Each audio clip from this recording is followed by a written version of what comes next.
Imagine this. You are Eleanor de Montfort, barely 16 years old, standing in a cold stone chamber in the year 1347. Your wedding dress, heavy with embroidered silk that cost more than most peasants see in a lifetime, rustles against the rough floor stones as you tremble. Tonight is your wedding night, but the man waiting for you in the shadows isn't your only concern. Through the thick oak door you can hear them gathering outside, their voices growing louder with wine and anticipation. Your new husband, Lord Geoffrey, approaches slowly, his eyes cold and calculating. Behind him, you notice movement in the shadows. They're already here. The witnesses, 6 noble lords, 2 bishops, the royal physician and your own mother-in-law, all positioned around the chamber like vultures waiting for carrion. This isn't just your wedding night. This is your examination, your trial, your public humiliation disguised as holy ceremony. The heavy wooden shutters creak as winter wind rattles the castle walls. Candlelight flickers across the faces of those who will watch, judge, and document every moment of what should be your most private experience. Your hands shake as you realize the truth. In medieval Europe, your wedding night isn't about love, passion, or even duty. It's about proving your worth as a wife through physical evidence that will be scrutinized, recorded, and used as legal documentation for the rest of your life. What you don't know yet is that this nightmare of public intimacy was standard practice across medieval Europe. From royal palaces to merchant houses, wedding night verification was a legal requirement that transformed the most intimate moments of human life into theatrical performances. The consequences of failure weren't just embarrassment. They were annulment, exile, and social destruction. Think medieval people were sexually repressed? Think again. They made intimacy the business of everyone in ways that would horrify modern sensibilities. Your most private moments were public property, subject to witness testimony, medical examination, and legal documentation. The bedroom was a courtroom where your body was the evidence and failure meant losing everything you'd ever known. Before we dive into these forgotten stories of survival and suffering, if you enjoy learning about the hidden truths of history, consider giving this video a like and subscribing for more content like this. And please, comment below to tell me where you're listening from. I find it incredible that we're exploring these ancient stories together from different parts of the world, connected through time and space by our shared curiosity about the past. The practice of wedding night verification emerged from the brutal realities of medieval marriage law. Marriage wasn't about love or compatibility. It was a legal contract that transferred property, established political alliances, and determined inheritance rights. But here's what made medieval marriage law uniquely terrifying. A marriage wasn't legally binding until it was physically consummated. Without consummation, there was no marriage. Without marriage, there were no inheritance rights, no political alliances, no property transfers. This created a legal nightmare where the most intimate act between 2 people became a matter of public record. Families who had negotiated marriage contracts worth thousands of acres and hundreds of serfs needed absolute proof that the union was legitimate.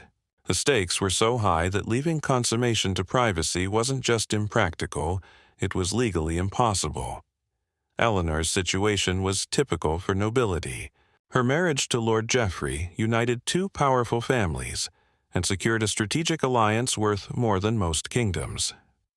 The dowry alone included 3 castles, 200 serfs, and trade rights that would generate wealth for generations. But none of that mattered if the marriage wasn't properly consummated and witnessed. The preparation for wedding night verification began weeks before the actual ceremony. Professional witnesses were selected based on their social standing and legal authority. These weren't random observers. They were carefully chosen officials whose testimony would hold up in church courts and royal tribunals. Each witness had specific duties and responsibilities outlined in detailed contracts. The royal physician examined both bride and groom before the wedding to ensure they were physically capable of consummation. These examinations were clinical and degrading, with the doctor checking for any physical abnormalities that might prevent successful intercourse. The results were documented in official reports that became part of the marriage contract. Bishops provided spiritual authority for the verification process. They blessed the marriage bed, performed special prayers for fertility, and served as moral witnesses to ensure the consummation occurred according to church doctrine. Their presence transformed a sexual act into a religious sacrament, making the verification process a holy duty rather than voyeuristic entertainment. Noble witnesses represented the political interests at stake. Lords and ladies from both families attended to protect their investment in the marriage alliance. They were there to ensure that neither family could later claim the marriage was invalid due to lack of consummation. Their testimony would be crucial if inheritance disputes arose decades later. The chamber itself was prepared like a stage set for legal proceedings. The bed was positioned so witnesses could observe movement and hear sounds without being too close to the actual participants.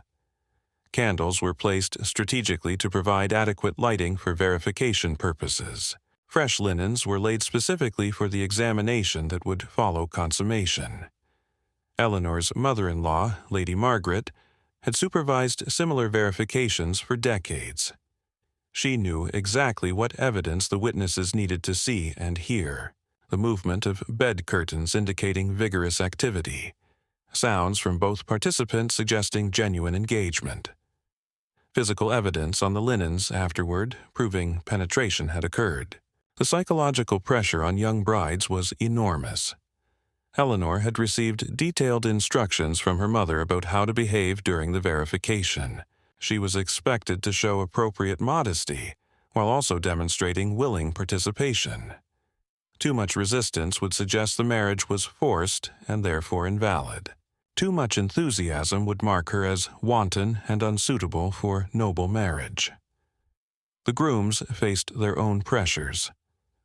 Lord Geoffrey was 32 years old and experienced, but performance under such scrutiny was challenging even for confident men. The witnesses weren't just observing, they were evaluating his masculinity, his ability to control his bride, and his fitness as a political ally. Failure would destroy his reputation and potentially end his family's influence. The actual process of verification followed established protocols that varied by region but maintained consistent elements. The bride and groom were formally presented to the witnesses as married couples ready for consummation. The bishop blessed their union and prayed for successful completion of their marital duties. The witnesses took their designated positions around the chamber. Privacy was maintained through heavy curtains around the bed, but these curtains were designed to reveal shadows and movement while concealing explicit details. The witnesses could see enough to verify that intercourse was taking place without witnessing the actual act in graphic detail. This balance between verification and modesty was carefully calibrated to satisfy legal requirements while maintaining some dignity. The sounds of consummation were considered crucial evidence. Witnesses listened for specific indicators that genuine intercourse was occurring. The creaking of the bed frame suggesting vigorous movement, breathing patterns from both participants indicating physical exertion, verbal expressions of completion when the act was finished. These sounds were more important than visual evidence because they couldn't be easily faked. Time limits added another layer of pressure. The witnesses expected consummation to occur within a reasonable time frame, usually within 2 hours of the formal presentation. Couples who took too long were suspected of experiencing difficulties that might invalidate the marriage. Those who finished too quickly faced questions about whether proper consummation had actually occurred. Eleanor and Geoffrey's verification lasted 3 hours. The witnesses heard clear evidence of multiple attempts at consummation, suggesting genuine effort from both participants. The physical evidence examined the following morning confirmed successful penetration and completion. The marriage was declared legally binding, and the political alliance was secured. But not all verifications ended successfully. Failed consummations led to immediate annulment proceedings that could destroy families and destabilize political alliances. The Church maintained detailed records of failed wedding night verifications, revealing the devastating consequences when physical evidence didn't meet legal requirements. The morning examination was perhaps the most humiliating aspect of the entire process. The bride was subjected to a physical inspection by the royal physician and female witnesses to verify signs of defloration and consummation. This examination was conducted while the male witnesses waited outside, but the results were shared with all interested parties. The linens were displayed as evidence, with specific attention paid to bloodstains that indicated the bride's virginity had been intact before consummation. These bloodstains weren't just private proof. They were legal documents that would be preserved in family archives for generations. The absence of appropriate bloodstains could trigger investigations into the bride's previous sexual experience. The documentation process created permanent records that followed couples throughout their marriages. Detailed witness statements describing what they observed and heard during consummation. Medical reports confirming physical evidence of successful intercourse. Legal documents establishing the marriage as properly consummated and therefore binding under church and civil law. Regional variations in verification practices reveal how widespread and systematic these procedures were across medieval Europe. In France, royal marriages required verification by representatives from both the church and the monarchy. English noble families developed elaborate protocols involving multiple nights of verification to ensure conception occurred quickly after marriage. Italian city-states created verification guilds whose professional witnesses specialized in marriage consummation documentation. These guilds maintained strict standards for evidence gathering and charged substantial fees for their services. German principalities required verification witnesses to swear formal oaths before church courts, making false testimony a crime punishable by excommunication. The Spanish Inquisition used marriage verification records as evidence in purity investigations, examining consummation documents to identify families with Jewish or Muslim backgrounds. Portuguese maritime families adapted verification practices for long-distance marriages where consummation might be delayed by months due to trading voyages. Economic motivations drove the development of increasingly sophisticated verification procedures. Marriage contracts worth modern equivalents of millions of dollars couldn't be left to chance or privacy. Families invested enormous resources in marriage negotiations and needed absolute certainty that their agreements would be legally enforceable. Inheritance law created additional pressures for thorough verification.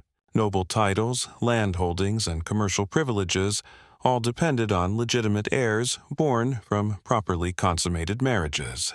A marriage that could be challenged as invalid would throw entire inheritance systems into chaos, potentially triggering wars between competing claimants. The Church's position on marriage consummation created theological justifications for verification practices. Marriage was considered a sacrament that required physical completion to be spiritually valid. The doctrine of two becoming one flesh wasn't metaphorical. It required actual sexual union, witnessed by appropriate authorities. Thomas Aquinas developed detailed theological arguments supporting marriage verification in his Summa Theologica around 1265. He argued that marriage without consummation was like a contract without consideration, legally meaningless under both divine and human law. His writings provided intellectual foundation for verification practices that would persist for centuries. The psychological impact on participants reveals how verification practices shaped medieval attitudes toward sexuality and marriage.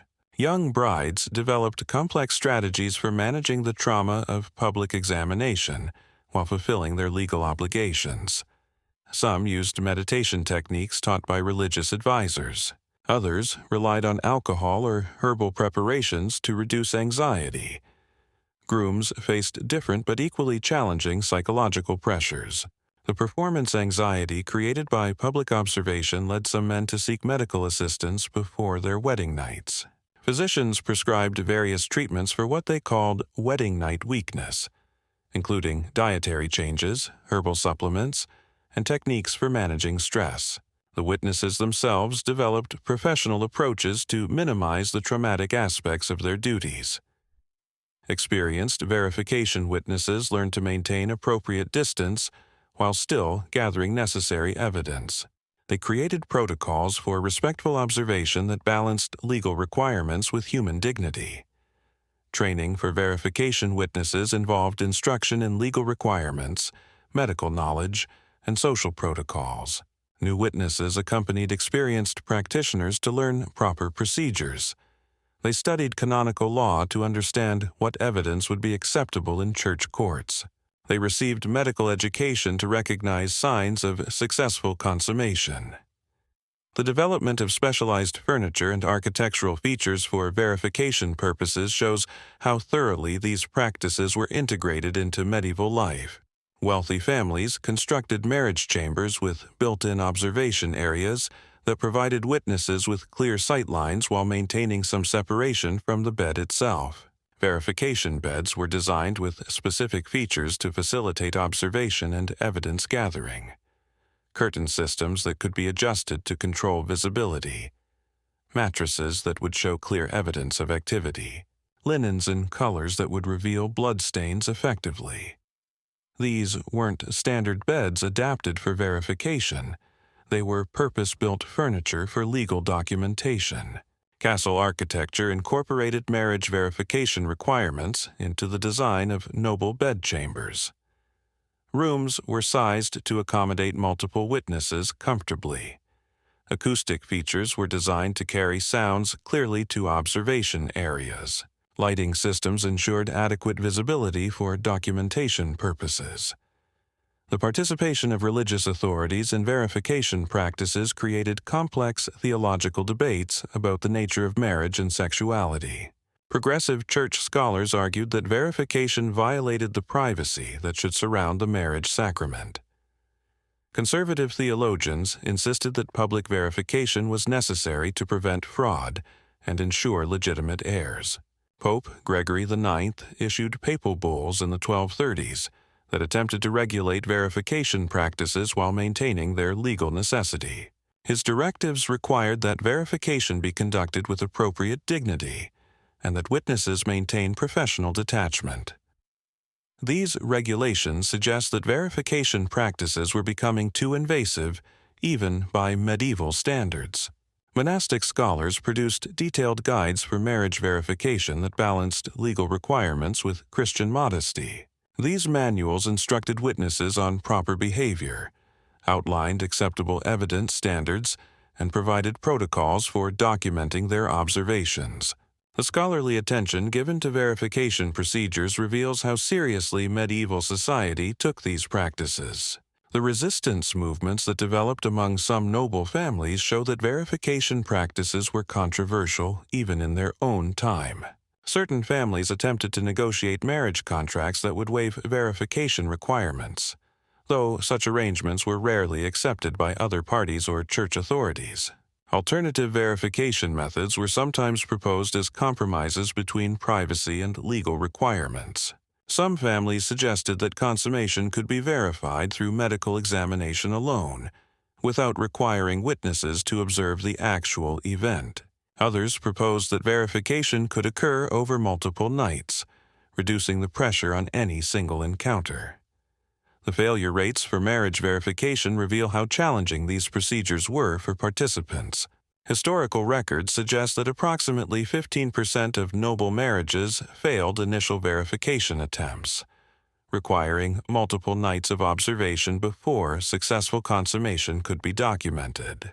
Failed verifications created immediate crises that required rapid legal and political responses.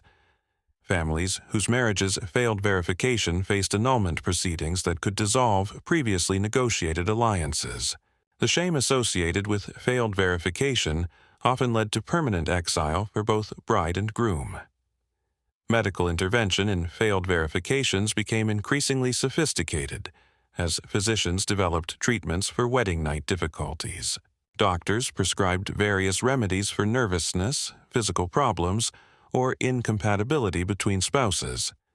These medical treatments were administered under witness supervision to ensure their effects could be properly documented. The social consequences of verification practices extended far beyond the immediate participants. Servants and castle staff became intimately familiar with the sexual lives of their employers through their involvement in verification procedures. This knowledge created complex power dynamics within noble households. Gossip networks spread information about verification results throughout medieval society, creating reputations that followed families for generations. Successful verifications enhanced family prestige and marriage prospects for other children. Failed verifications became family scandals that affected political standing and economic opportunities. Now that you've witnessed the systematic invasion of privacy that characterized medieval marriage verification, you're beginning to understand how completely different concepts of intimacy were in the past. If uncovering these buried truths about how power structures controlled the most personal aspects of human life resonates with your curiosity about real historical experiences, subscribing ensures you never miss these deep dives into history's most guarded secrets. The stories waiting ahead will challenge everything you thought you knew about privacy, marriage, and the relationship between personal autonomy and social control.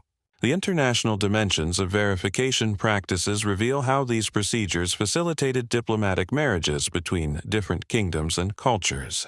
When Princess Margaret of England married King Louis VII of France in 1160, representatives from both royal courts attended the verification to ensure the political alliance would be legally binding under both English and French law. Cross-cultural verification created unique challenges when marriage partners came from different legal traditions. English common law emphasized different evidence standards than Roman civil law used in continental Europe. Islamic marriage law in Spain created additional complications when Christian nobles married into formerly Muslim families. The development of international verification protocols required diplomatic negotiations as complex as the marriage agreements themselves. Treaties specified which witnesses would be acceptable to both parties, what evidence standards would apply, and how disputes over verification results would be resolved. Merchant family verifications developed their own distinct characteristics as commercial wealth began challenging traditional noble dominance. Wealthy traders who married into nobility required verification procedures that satisfied both commercial law and noble customs. These hybrid verifications created new legal precedents that influenced marriage law for centuries. Banking families like the Medici developed verification practices that emphasized financial competency alongside physical consummation. Their marriage verifications included documentation of the bride's ability to manage household finances and the groom's competence in commercial negotiations. Sexual performance was still required, but it wasn't the only measure of marriage validity. Guild regulations created additional verification requirements for marriages within specific trades. Master craftsmen needed to demonstrate not only physical consummation, but also the technical skills required to maintain their professional standing. These professional verifications ensured that guild privileges would transfer appropriately to spouses and children. The role of women in verification practices was complex and contradictory. While brides were subjected to intimate examination and observation, experienced women also served as verification witnesses and advisors. Elderly noblewomen developed expertise in marriage verification that made them valuable consultants for other families. Female physicians, though rare, sometimes participated in verification procedures by conducting the medical examinations required before and after consummation. These women walked a careful line between providing necessary medical services and avoiding accusations of impropriety that could destroy their professional reputations. Maternal involvement in verification created emotional trauma that affected mother-daughter relationships for years after marriage. Mothers who participated in their daughter's verification often struggled with guilt about their role in the humiliation, while daughters resented maternal cooperation with degrading procedures. The training provided to young women in preparation for verification reveals how thoroughly medieval society prepared brides for public examination. Noble daughters received explicit instruction in how to behave during verification, what responses were expected, and how to manage the psychological stress of observation. Marriage preparation included detailed discussions of anatomy, sexual techniques, and the evidence that witnesses would be seeking. This education was far more explicit than anything provided to unmarried women, creating a stark divide between maiden ignorance and bridal knowledge. Religious instruction for verification focused on the theological significance of consummation, while providing practical guidance for enduring the examination process. Church advisors taught meditation techniques, prayers for strength, and spiritual frameworks for understanding verification as religious duty rather than personal humiliation. The development of verification ceremonies shows how medieval society ritualized and formalized the most intimate aspects of human life. These weren't crude observations by drunken relatives. They were carefully orchestrated legal proceedings with established protocols, formal documentation, and professional standards. Ceremonial elements included blessing of the marriage bed by religious authorities, formal presentation of bride and groom to assembled witnesses, recitation of prayers for successful consummation, and structured observation periods with designated roles for each participant. The aftermath ceremonies were equally formalized, with official examination of evidence, witness testimony recording, documentation preparation, and formal declaration of marriage validity. These procedures transformed sexual intercourse into a legal sacrament with binding consequences for all participants. Seasonal variations in verification practices reflected medieval beliefs about fertility, conception, and optimal timing for sexual activity. Spring verifications were considered most favorable because increased daylight was thought to enhance fertility. Winter verifications required additional planning due to cold temperatures that might affect performance. Astrological considerations influenced verification timing, as medieval physicians believed celestial alignments affected sexual compatibility and conception probability. Noble families consulted court astrologers to determine optimal dates for marriage verification based on planetary positions and lunar phases. Religious calendar restrictions created complex scheduling challenges for verification ceremonies. The Church prohibited marriage activities during Lent, Advent, and various feast days, requiring families to plan verification timing months in advance. These restrictions sometimes forced delays that created diplomatic tensions between families. The evolution of verification practices over time shows how these procedures adapted to changing legal, social, and cultural conditions. Early medieval verifications were relatively simple affairs, focused primarily on confirming that intercourse had occurred. Later practices became increasingly elaborate, as legal requirements became more sophisticated. Technological developments influenced verification procedures as improvements in lighting, furniture design, and medical instruments made observation and documentation more precise. Better candles provided clearer visibility. Improved bed construction reduced noise that might interfere with auditory evidence. Advanced medical tools allowed more accurate examination of physical evidence. Legal developments created new requirements for verification documentation, as church and civil courts demanded more detailed evidence for marriage validity. Witness testimony formats became standardized. Medical examination procedures were codified. Documentation standards were enforced across different jurisdictions.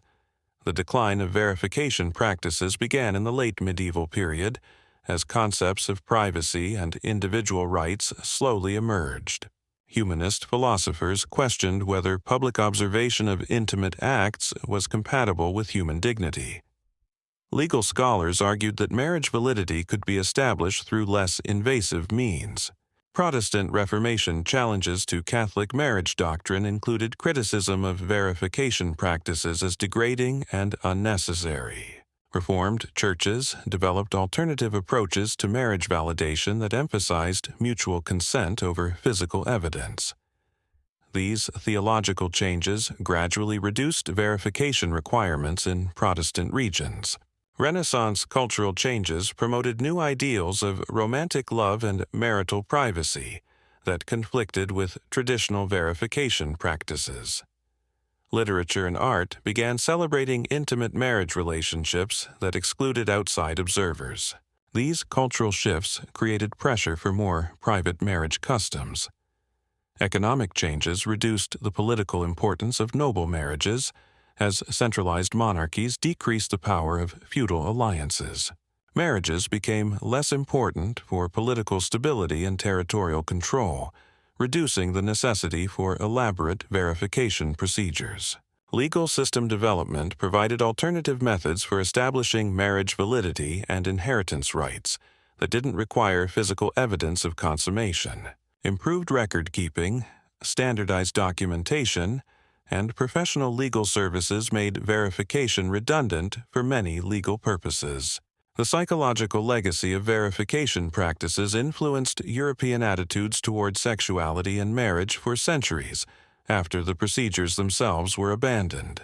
Concepts of marriage as public institution rather than private relationship persisted long after verification ended. Cultural memory of verification practices created lasting associations between sexuality and shame that affected how subsequent generations approached intimacy and marriage.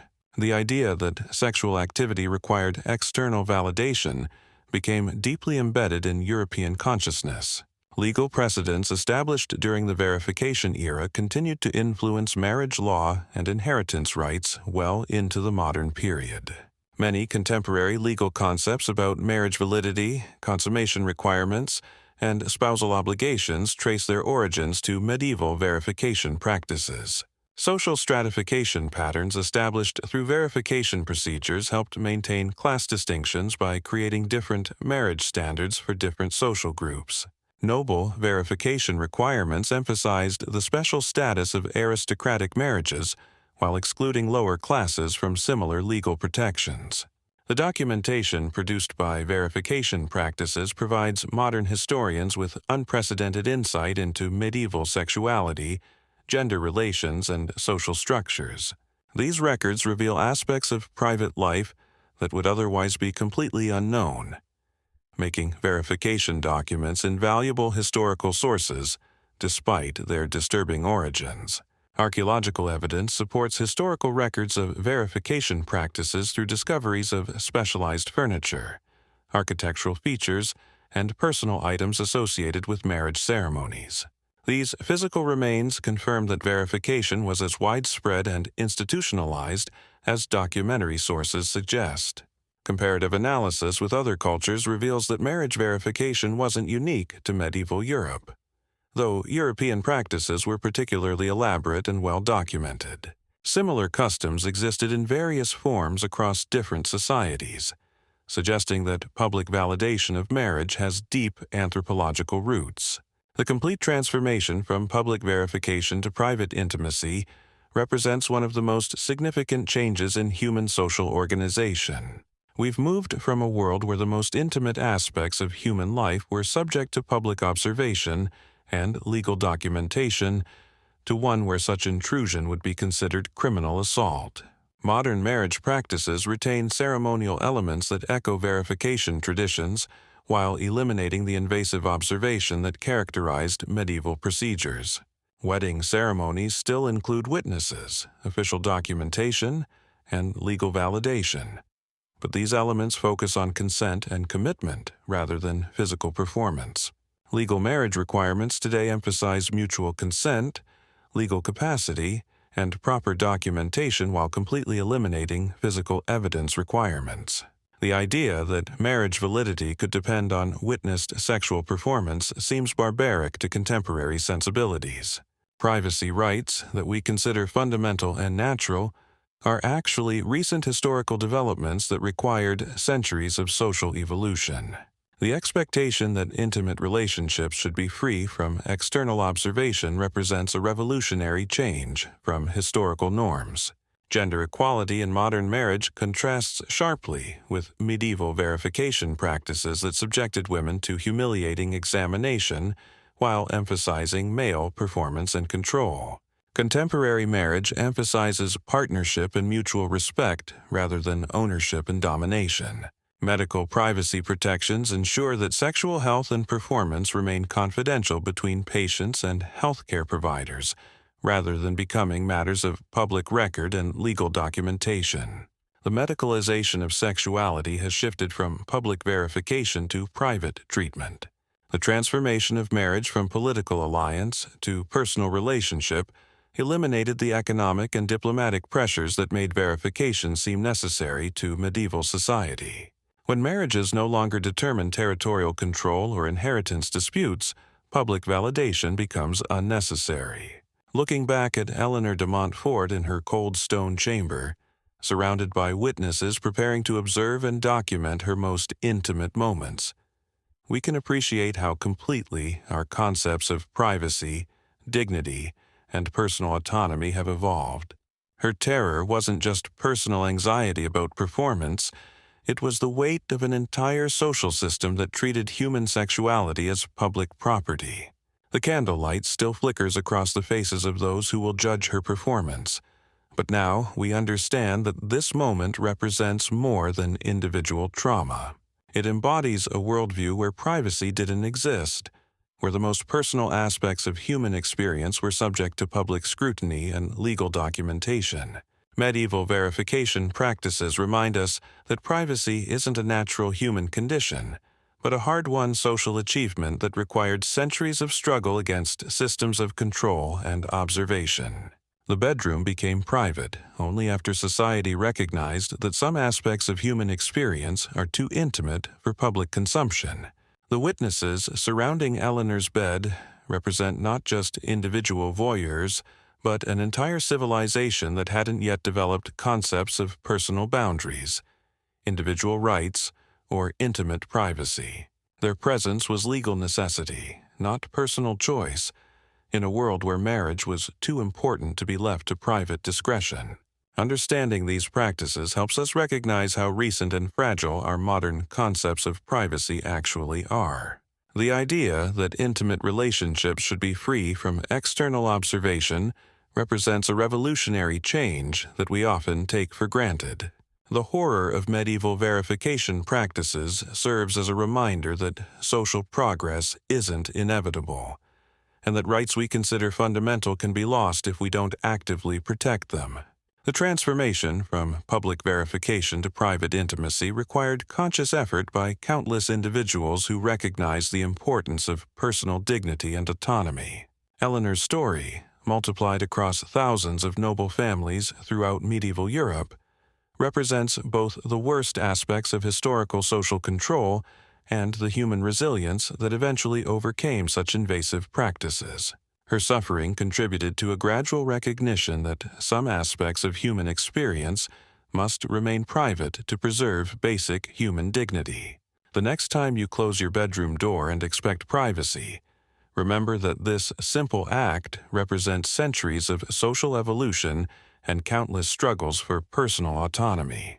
What seems natural and obvious to us would have seemed impossible to medieval society. If this exploration of history's hidden invasions of privacy has transformed your understanding of how personal rights developed over time, subscribing ensures you'll continue accessing these revelations about how human dignity was gradually recognized and protected.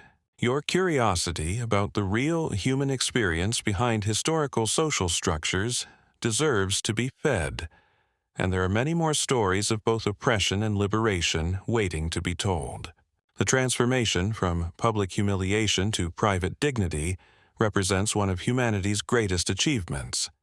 and understanding that journey helps us appreciate and protect the freedoms we often take for granted today.